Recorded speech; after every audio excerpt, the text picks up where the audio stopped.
Bhuteshwaraya Kala Kala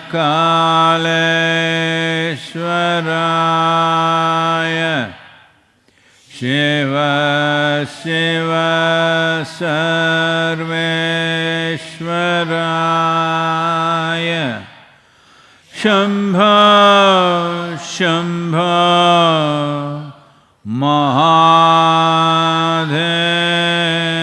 Mahadevaya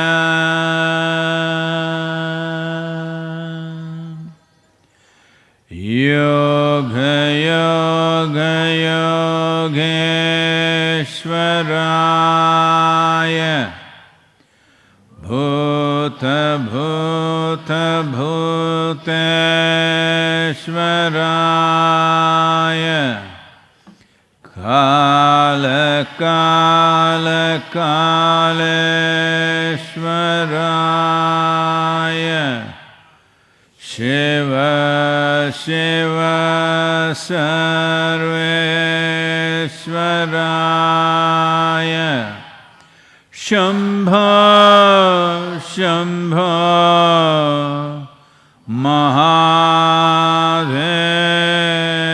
Mahadevaya.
Pratyaharam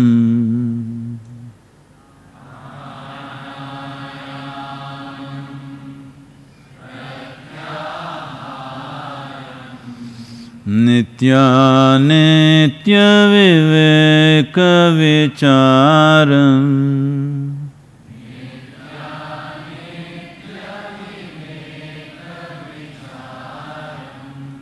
Japya Sameta Samadhi Vidhanam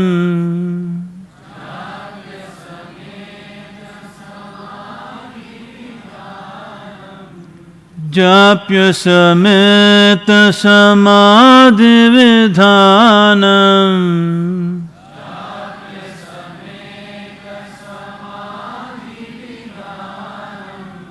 Kurvavadhanam Mahadavadhanam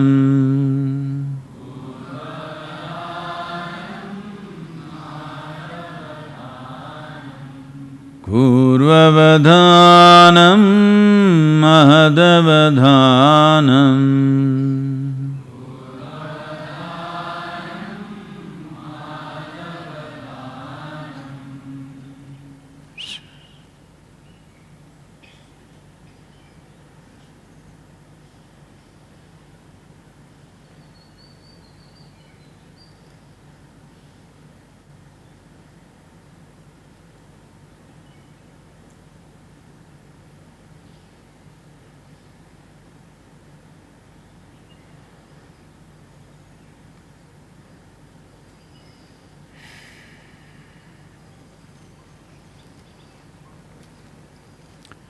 Namaskaram, everyone.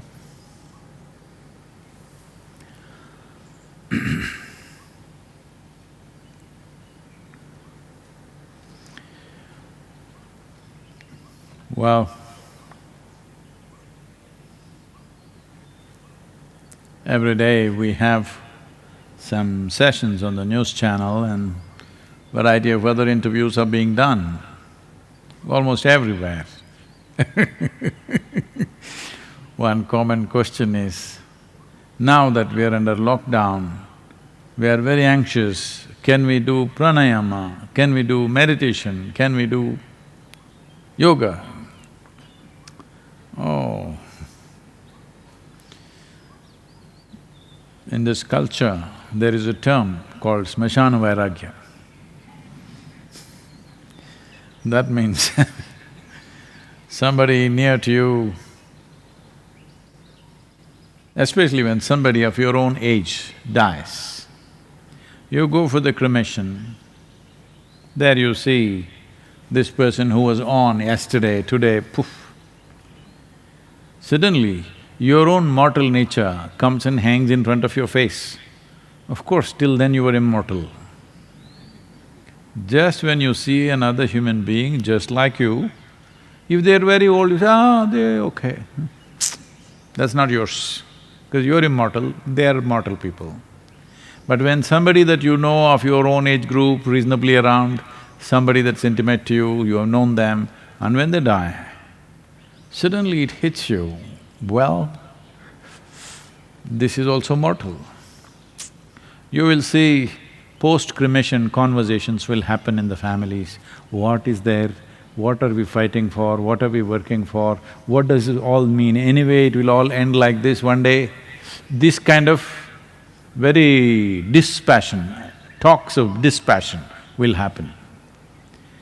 But by the time they come out of the cremation grounds, by the time they come near the vehicle, already there is 1 dozen WhatsApp messages.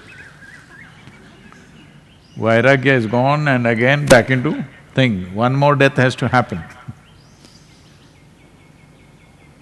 Well, the next one may not be somebody else, it could be this one. The next one may not be another person. But because most people live under the presumption that other people die, you know those dying people, they die, not me. So, now I think this virus is slowly bringing mortality home into everybody's minds and hearts.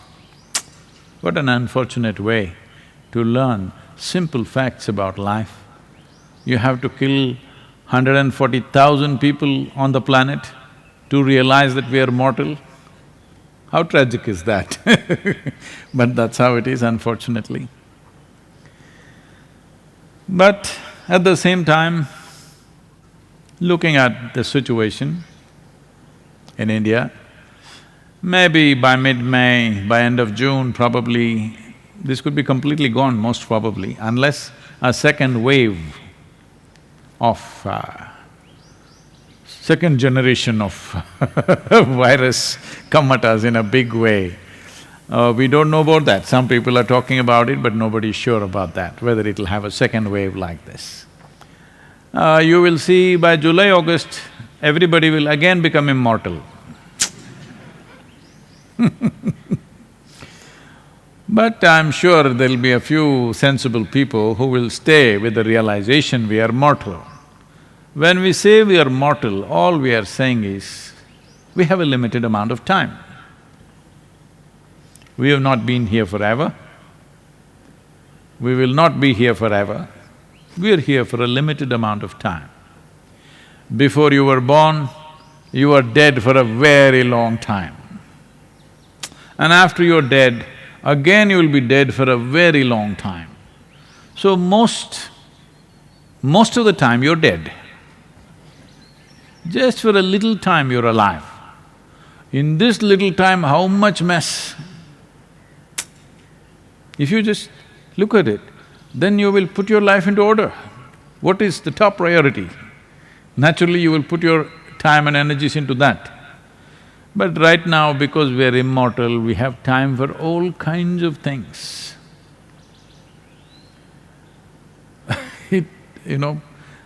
Many things. I don't want to make comments about people's lifestyles, but many times it amazes me. If you especially, because in India I don't get to see much these days because wherever I go I'll get mobbed up. So, for something once in a way, in United States, if you go out into your big mall, how many damn things are being sold? I can't believe it. How to trim your hair in the nose, there are 25 different kinds of instruments. I just looked at this, what? No, different ways. Innovations and innovations and innovations. I'm saying like this, how to trim your nails, it's a big thing. All kinds of shops, just nails and hair. Hair products, nail products, the amount of money involved in this is much bigger than what we have invested in our brains. Yes, and it's showing, the results are showing. So, this is not to give a commentary on somebody else's life. All this is happening because somewhere there is a sense of immortality. It's not individual people, if they want to do something, they can do something, but entire humanity, businesses, commerce, everything is investing like this simply because they've become so important. How I am right now, my way of being is far less important than how I look, far, far less. Well, for which you're paying a price. So, we can go on like this and the amount of money that being spent on, the amount of industry involved in producing alcohol to cause a certain amount of inebriation or unconsciousness, how much money? Because people are even convincing themselves they function better with alcohol. Well, mildly,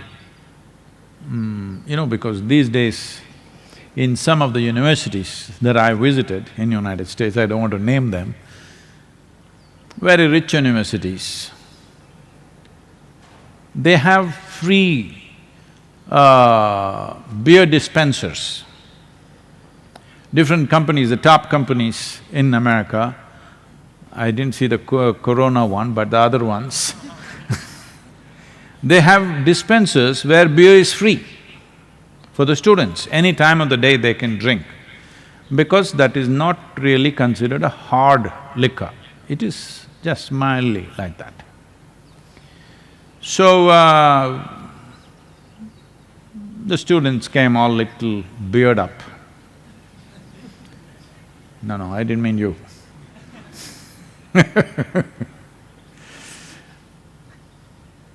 And then the professor made a comment about it. Then of course, because everybody has a philosophy and there is a philosophical background to every idiotic thing that we do, always. So they said, why are you making negative comments about our beer consumption?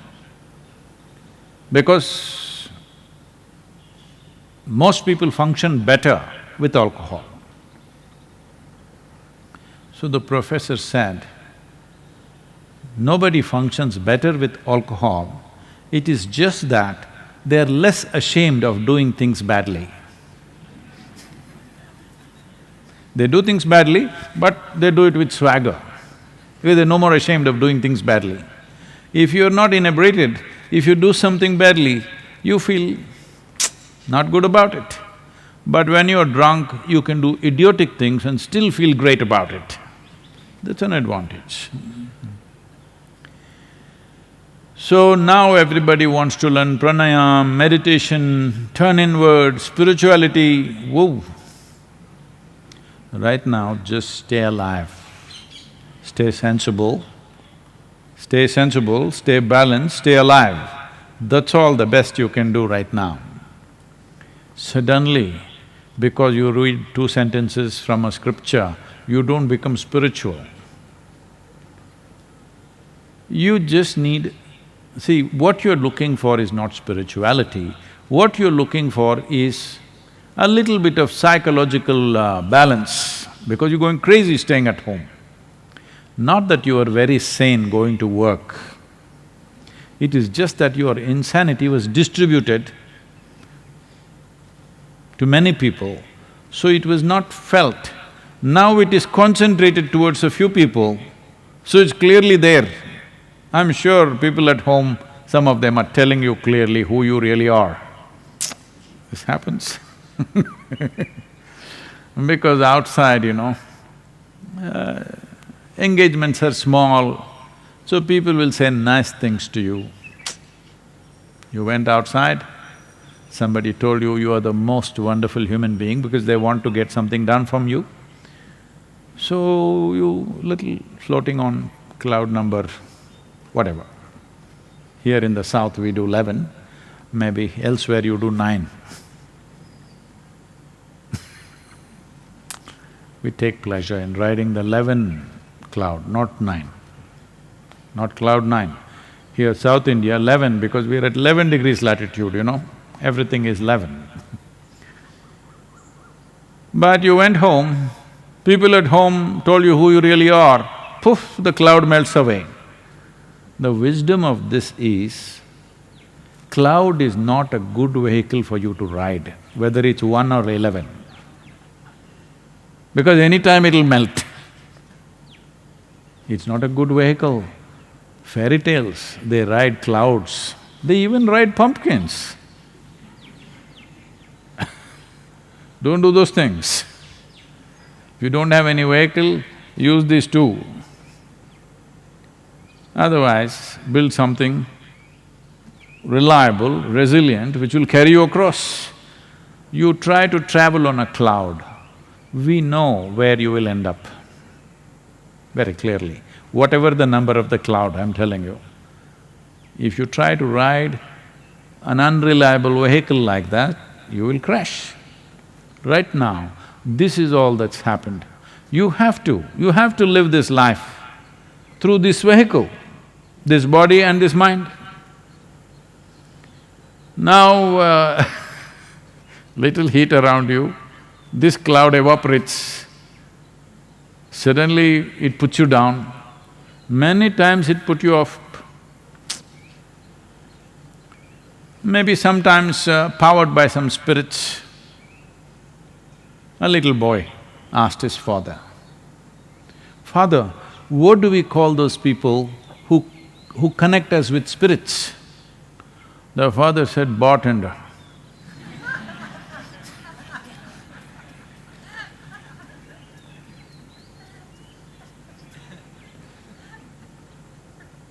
So, maybe because you are connected with spirits, the cloud mushroomed into something big and fanciful, fantastic things happened, but it'll crash. So, pranayama, pratyahara, nitya viveka. This means just with keenness of attention, you decipher what is true, what is untrue. What is the nature of existence, what is made up in your mind. This distinction you must make. If you misunderstand your thought process to be existence, of course you will suffer. You must suffer, otherwise what is the point of my life? If you, with fanciful ideas, if you're floating ecstatically all your life, what is the point of lifetimes of effort to decipher what is true and what is untrue? So, this must be done. If virus has inspired you, thanks to the virus. But don't think, I think the lockdown is partially ending in another 2 days, 20th. In 2 days you want to turn spiritual. No, you can make up your mind on that, but you cannot suddenly pretend to be spiritual, because spirituality is not a philosophy, it is not an ideology, it is not an attitude that you take, it's not some belief system. Spiritual process means you clearly disentangled from all the things that you made up. Your entire investment. When I say all the things that you made up, it includes everything, your social scape, your family, your body, your mind, all these things you made up. No, I didn't make my body. You did. Either you made it well or you made it badly, but you did. If you disentangle or at least create a little space between all that you have made up, then spiritual process is a natural process, there is no other way to live. So, this sudden interest in spirituality is very wonderful, but I'm looking at it with a little bit of amusement. How long will this striving or this longing last? The moment lockdown is lifted, will it get lifted elsewhere? Or has virus definitely brought some realization in your life? That's fantastic. If it has, it should. 2 more days are there in India, if you're a farmer. Otherwise, another 15 days, okay? If you're not in essential services, another 15 days. 2 weeks is a lot of time to realize. It doesn't take 15 days or 2 weeks to realize. It just takes a moment of sense. To come to that, how long will you take? Please make up your mind, because at least I've been reminding you always. But now virus is making the point in a different way, that life is a very brief happening. So how long you want to take to make up your mind, that's all. Once you make up your mind, yes, I want to know the nature of this life, it is not far away, because what is within you is not far away. As I've told you many times, a few people wanted to come to Isha Yoga Center. Right now it's under lockdown, I'm just saying, for those of you who are not here. And they came to a local village and asked the boy, young boy there, "How far is Isha Yoga Center?" He said it's 24,996 kilometers. I said, what, that far? He said, yeah, the way you're going, if you turn around, it's 4 kilometers. It's right here, not there. If it was there, how long, how long? When it's here, where is length of time? Just a question of willingness. This question is from Arundhati.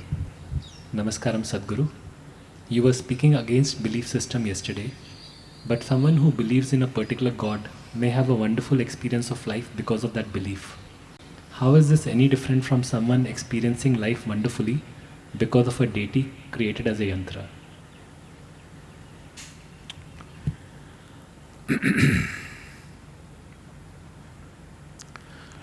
So because you believe something,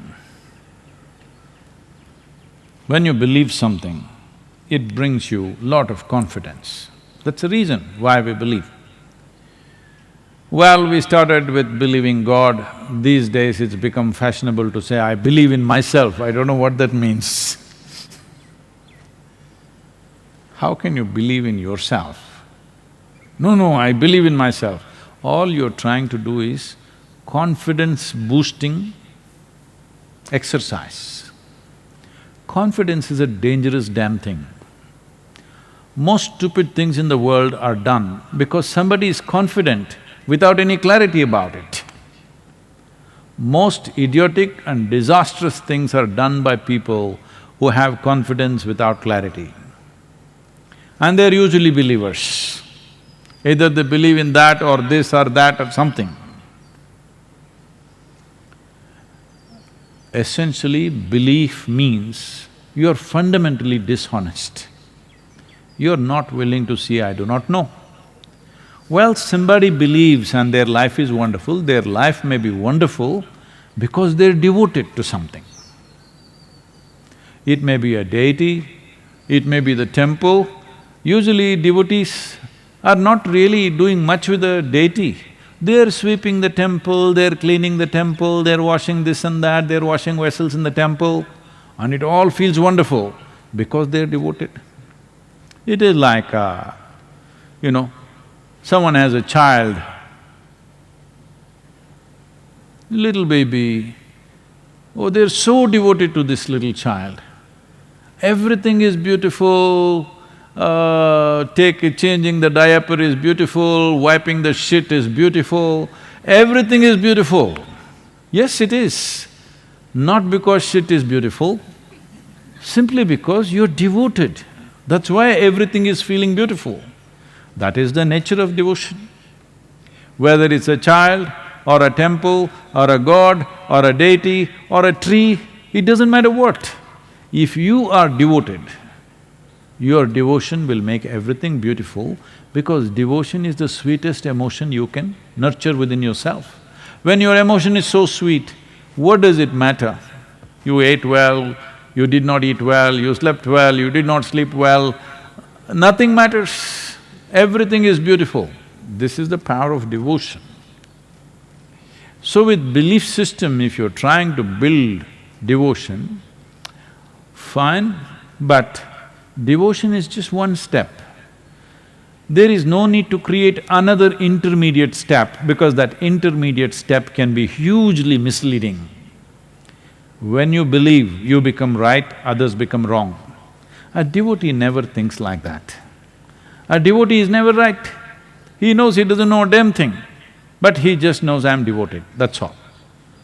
And that is the power of devotion, that you transcend all the limitations of your own logic simply with the power of devotion, and life becomes extraordinarily beautiful.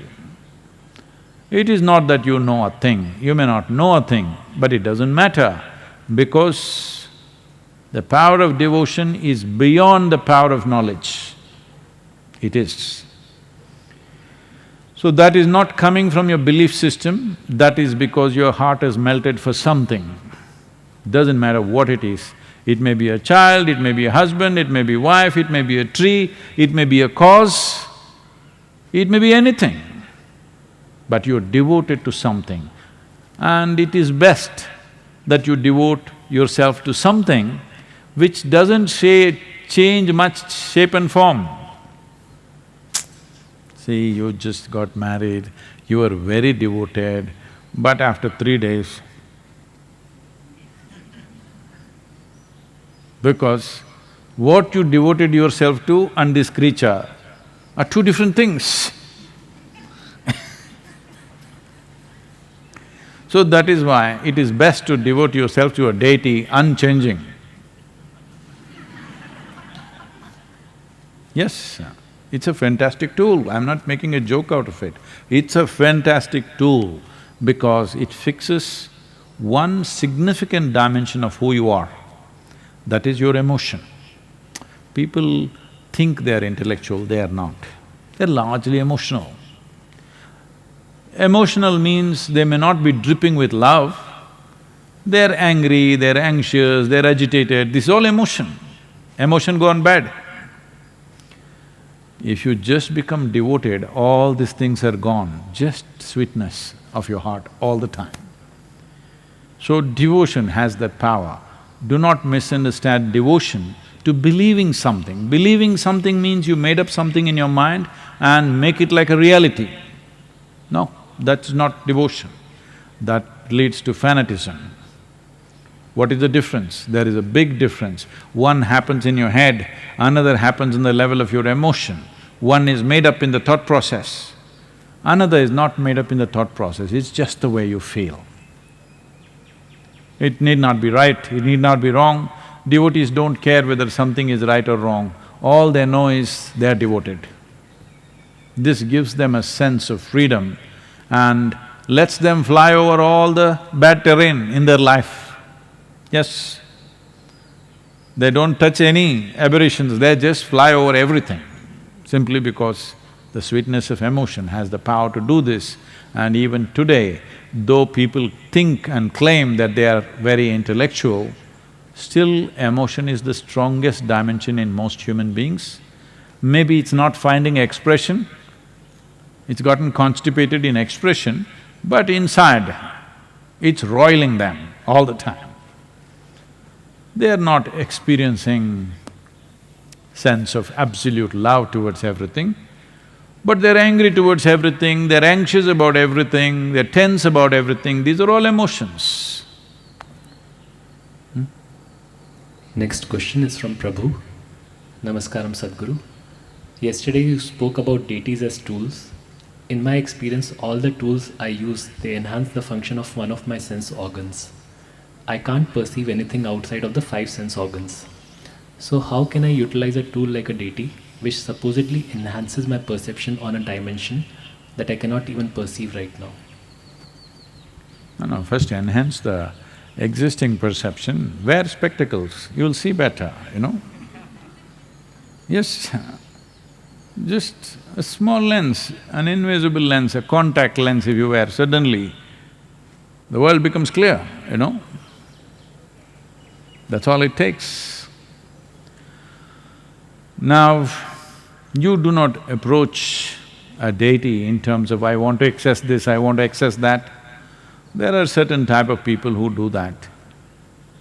That's not the way to go. The simple thing is, if the deity is properly consecrated, when I say properly, each one of them is consecrated normally for a specific purpose. Now we have a dhyana linga. It is for meditativeness. You don't cry there, go there and cry, dhyana linga, my financial situation not working out, please, that guy just sits like this.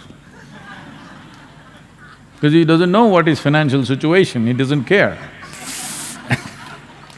Because he doesn't eat, he doesn't do anything, what does financial situation mean to him? Then you go to Devi, you know. There you can cry, because she needs these things, she understands that part.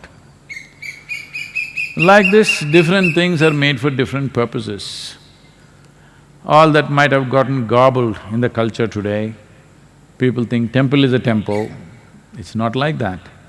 Well, I've been trying to explain this about certain temples about which there are controversies. Some of the men here are protesting, why can't we be Devi, Vairaganas?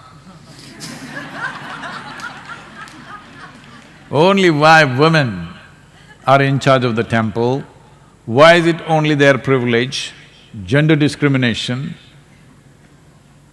That's how it is, because she's consecrated that way. It needs women, she needs women around her. She needs that, and that's the way it is done, for a specific purpose. So, if it is well consecrated for a specific purpose, consecrations are of different kinds. There are some consecrations which just reverberate. They have no discrimination. Like, well, you have these lingas in the Surya Kund, they have no discrimination, they just reverberate. They've been set up for a masculine energy, they simply reverberate. Whoever comes, they don't know. Even if you put a buffalo into the pond, they won't know, they will do the same thing, because they just… it's like light. Light is on, you can read, you can write, you can see, you can do whatever the hell you want. It doesn't care, it just puts out light, that's all. So, they are that type of consecration where there is no discrimination or any kind of discernment in that. But Dhyanalinga, Devi, these are made differently where there is a discernment. It's not that if I say this, this could be taken literally. If you enter the temple, the deity knows who you are. Who you are means not your name, your father's name, we don't care. Even I have not asked what's your father's name. When I wanted to marry my wife, I didn't ask her, what is your father's name? My father was shocked that you don't know her father's name and you're marrying this girl. I said, I'm just marrying the girl. So, there are certain people who wants to know father's name, how much wealth he has, what is his financial status and social status, because they're marrying something else. So, this aspect of the deity able to recognize you has been done in many ways. This is done in a very refined, sophisticated way so that it recognizes anybody based on how their energy situations are, where the status of life is right now, what level of evolution, how it is, in that sense. But there are other deities which is very common in southern India, which is probably these days lost in north, is we have Kula Devatas or Kula Daivams. That means a particular deity created for a particular Kula. Kula means a smaller segment of a caste. So here the genetic map of this Kula is kept and the deity is consecrated to serve only that type of genetics. This is why this fight in the villages, any inter-Kula marriage or inter-caste marriage means why they're struggling is, then you won't have a god of your own. You will become outcast. Well, that's taken on a social dimension and an ugly forms, that's a different matter. But essentially it is coming from this fundamental understanding because you have created an energy form which takes care of this particular genetic information. If somebody who doesn't belong to that comes, it won't respond. So these things were done in a very scientific way for different purposes. There are many fantastic processes even today, but mostly lost. So it is better to create universal things which are not based on genetics, but based on the evolution of one's energy. That is what we are doing. That is why these new temples, which will not recognize you by genetics, it will not recognize you by your parentage, but will recognize you for what you are right now. So, both these things were done right from ancient times. But most of the temples were done for genetic material because that is what people would fund. They want a specific temple in their town for their clan, so that their well-being, they created those things. A few were created for everybody's well-being, so they were always named differently to make you understand a little bit.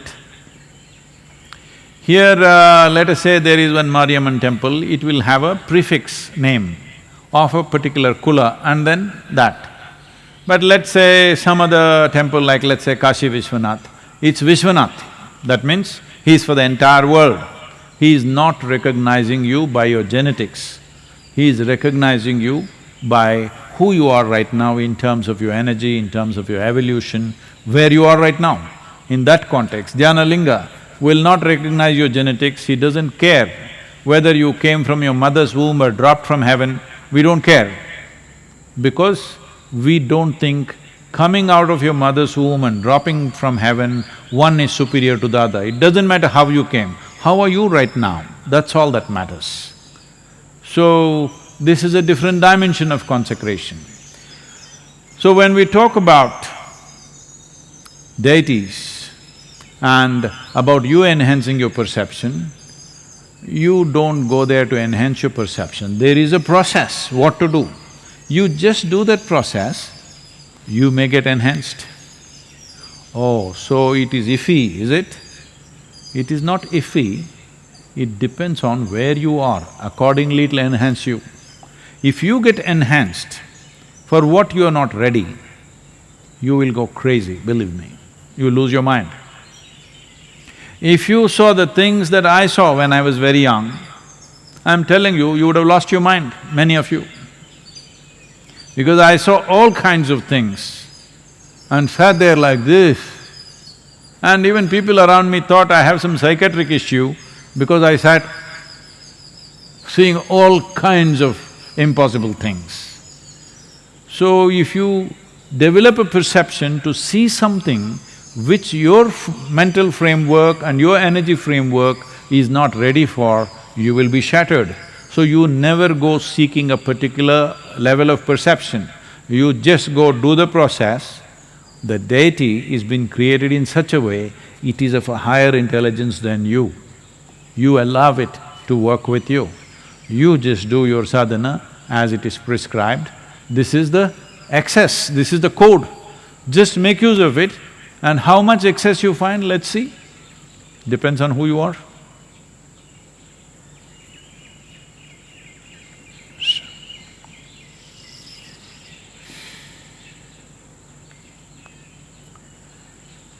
Yoga Yoga Yogeshwaraya Bhuta Bhuta Bhuteshwaraya Kala Kala Kaleshwaraya Shiva Shiva Sarveshwaraya Shambha Shambha Mahadeva